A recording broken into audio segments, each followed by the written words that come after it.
শীর্ষাসন। হাতের পাতা শিকলের মতো আঙ্গুলগুলিকে ধরতে হয়, ধরে মাথার ভরে ত্রিকোণ সৃষ্টি করে মাথা এবং কনুইয়ের ভরে মাথা নিচে পা উপরে করতে হয়। এমন অবস্থায় অনেকক্ষণ সময় পর্যন্ত থাকার প্রয়াস করতে হয়। ওম রাম, ওম 2, ওম 3, ওম 4, ওম 5, ওম 6, ওম 7 এইরকম মনে মনে গুণে যথাসম্ভব, কিংবা ভজন লাগিয়ে নির্দিষ্ট সময়ের ভজন লাগিয়ে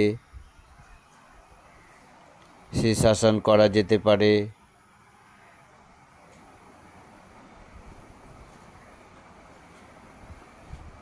ধীরে ধীরে অনেক সময় পর্যন্ত থাকার অভ্যাস হয়ে যায়।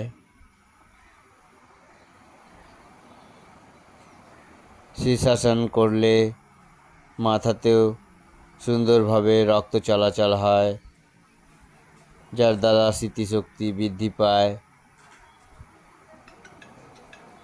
মস্তিষ্ক উন্নত হয়,